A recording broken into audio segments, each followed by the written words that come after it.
स्वस्थ रहने के लिए योग बहुत ज़रूरी है, जिसको लेकर पूरे देश में आज योग दिवस मनाया जा रहा है। योग दिवस के अवसर पर सभी लोगों ने घरों में रहकर योग किया और सभी को संदेश देने का काम किया। मगर मुरादाबाद में एक ऐसी मां है जिसने अपने 2 बच्चों को योग के लिए समर्पित कर दिया है। बबीता के 2 बेटे हैं जो योग के चलते सभी को संदेश देने का काम कर रहे हैं और इस योग की कला से उन्होंने मुरादाबाद का नाम पूरे देश में रोशन भी किया है। माँ का ये कहना है कि मेरा उद्देश्य ये है कि मैं अपने बच्चों की इस योग की कला के माध्यम से समाज और देश में संदेश देने का काम करूं कि आप योग करिए, निरोग रहिए।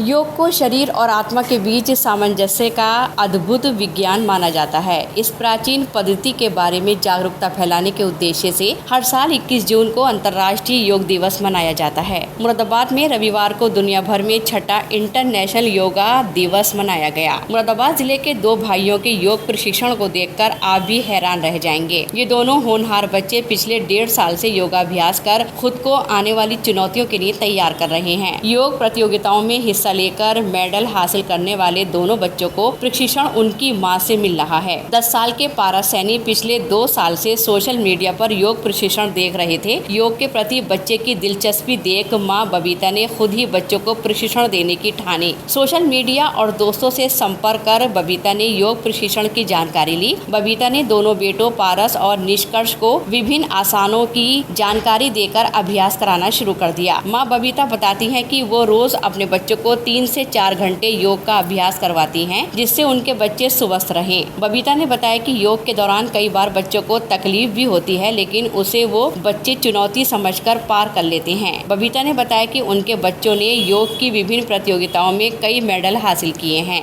मैं पिछले 1.5 साल से अपने बच्चों को योगा सिखा रही हूँ और मैं ये यूट्यूब के माध्यम से और अपने फेसबुक के जो योगा फ्रेंड्स हैं उनके काफ़ी बड़े बड़े इंस्टीट्यूट हैं, वो रोज़ इस बच्चों को डेली क्लासेस देते हैं। उन्हीं से सीख कर मैं अपने बच्चों को सिखाती हूँ। क्या रूटीन है बच्चों का योगा सीखने का? सुबह दिनचर्या में बच्चे सुबह 6 से 8 या थोड़ा बच्चा लेट हो जाता है तो 9 से 12 इस तरीके से हम बच्चों को सिखाते हैं और इवनिंग में 5 से 6। कितनी चुनौती सामने आई बच्चों को टैलेंटेड बनाने में? चुनौतियाँ तो हर क्षेत्र में होती हैं, लेकिन योगा में ये है कि हम जितना अपने खुद से कर सकते हैं उतना ही हम आगे निखर सकते हैं। इसमें ये है कि बच्चा खुद के लिए एक चुनौती बननी पड़ती है। बच्चे को अपने फिजिकल और मेंटली खुद को प्रिपेयर करना पड़ता है कि हाँ मैं ये कर सकता हूँ, तभी वो इसको कर सकता है, क्योंकि हमारी बॉडी की इंस्टेंट पे फॉलो करता है। कितने वर्ष हो चुके बच्चे को अब योगा सीखते सीखते? बच्चे को 1.5 वर्ष हो चुका है सीखते सीखते। इन 1.5 वर्षों में क्या क्या उपलब्धि हासिल करी है बच्चे ने? बच्चे ने जब ज़्यादा खास अच्छा नहीं सीखता था तब भी बच्चा राज्य स्तर पे 2nd पोजीशन पे रहा था योगासना में अपनी एज ग्रुप में 8 से 12 में। और उसके बाद में बच्चे ने मुरादाबाद गोल्ड टैलेंट जीता।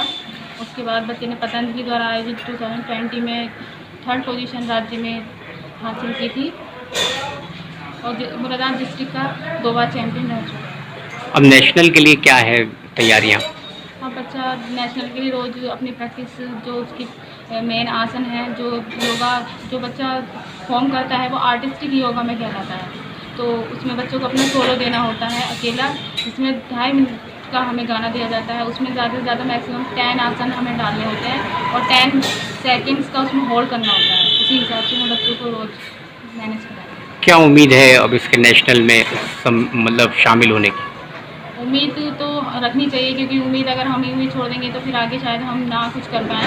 तो जब बच्चा स्टेज पे उतरता है तो यही सोच के उतरना चाहिए कि हाँ मैं जीत कर अच्छी लगे, हम तो अपना बेस्ट ही करने की कोशिश करेंगे। अच्छा, अब सरकार योग को बढ़ावा दे रही है, अब आगे क्या अपेक्षाएं हैं सरकार से योगा को लेकर? यही अपेक्षाएं हैं। सबसे पहली बात तो मेरा मुरादाबाद की जनता से और मुरादाबाद के जो भी योगा से जुड़े हुए हैं, पतंजलि है या जो भी है, कि योगा का बच्चों में क्रेज़ कम है। बच्चे योगा को सीरियसली नहीं लेते हैं।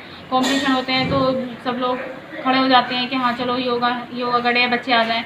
लेकिन बच्चे के लिए एक प्रॉपर टाइम टेबल भी होना चाहिए। बच्चों के लिए सपोर्ट के लिए कोई ऐसा एसोसिएशन होना चाहिए जो बच्चे को क्लासेस दे सके, बच्चे को अच्छे से बता सके, बेसिक चीज़ें बता सके बच्चे को। क्योंकि बच्चा अगर बॉडी को तोड़ता रहेगा, मरोड़ता रहेगा और उसे बेसिक ही चीज़ें नहीं पता होंगी तो वो योगा में ज़्यादा सफल